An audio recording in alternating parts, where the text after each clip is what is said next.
पहली आइसक्रीम किसने बनाई यह विवाद का विषय है। जितने इसके फ्लेवर है उतनी ही तरह की इसकी कहानियां हैं, जिसमें हाल ही में घोड़ी के दूध से बनाई गई आइसक्रीम भी शामिल हो गई है।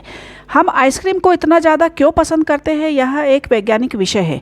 शोधकर्ताओं ने आइसक्रीम के पोषण संबंधी फायदों और मानव के शरीर पर होने वाले कम सेहतमंद असर पर आइसक्रीम गौर हमारे किया मूड है। को कैसे बदल सकती है, इस बारे में अध्ययन भी मौजूद है। लंदन की इंस्टीट्यूट ऑफ साइकियाट्री ने 2021 में पाया कि लोगों का ऑर्बिटोफ्रंटल कॉर्टेक्स, दिमाग का वह हिस्सा जो निर्णय लेने की प्रक्रिया में शामिल है, एक बार आइसक्रीम चखने के बाद प्रतिक्रिया देना शुरू कर देता है। अध्ययन बताते हैं कि अच्छी गुणवत्ता वाली आइसक्रीम में पोषक तत्वों जैसे प्रोटीन और फैट अच्छी मात्रा में पाए जाते हैं। इससे हमारे मूड का स्तर ऊपर उठता है और हमारा सेरोटोनिन, एक सामान्य मूड बूस्टर का स्तर बढ़ता है। इस फ्रोजन डेजर्ट की उत्पत्ति को लेकर खाद्य इतिहासकारों के बीच तीखी बहस पैदा हो गई है। चीनी, फैट और बर्फ का ठंडा एहसास आइसक्रीम खाने वाले के मुंह को एक आनंददायक इस बहस में फिर भी एक बात पर सहमति है कि आइसक्रीम की उत्पत्ति बिजली और रेफ्रिजरेशन के पहले की बात है।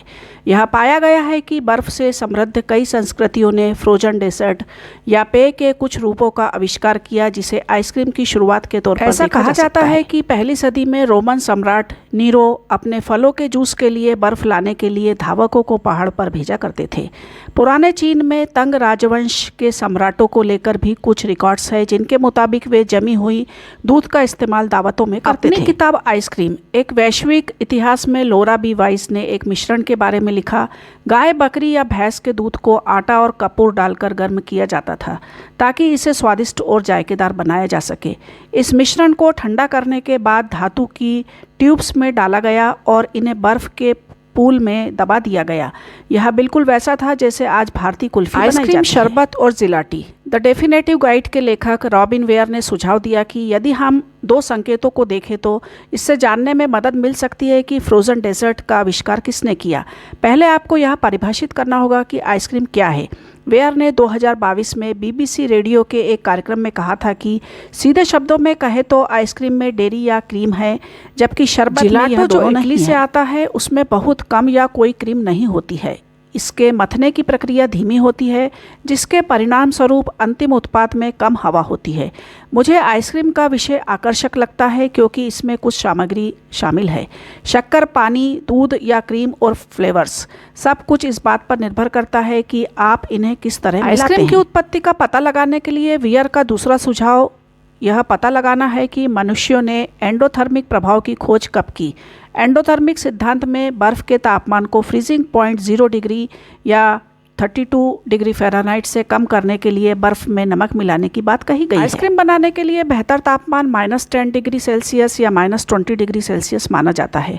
लारा बी वॉइस लिखती है कि चीनी, अरब और भारतीयों ने इतिहास में किसी न किसी बिंदु पर एंडोथर्मिक प्रभाव के सिद्धांत के बारे में अपनी समझ को दर्शाया है, मगर इसका सटीक समय इतिहासकारों को अभी भी नहीं मालूम है। ईरान में यक्षल, एक डोमनुमा आकार का ढांचा जिसे 400 BC में जमीन के नीचे बनाया गया था, को बर्फ के भंडारण को लेकर किए गए निर्माण के तौर पर बनाया जाता है। वहाँ पर ऐसे सैकड़ों हैं, मगर यह सवाल अभी कायम है कि प्राचीन काल में फारस के लोगों ने इनका निर्माण बर्फ के भंडारण के लिए क्यों किया था।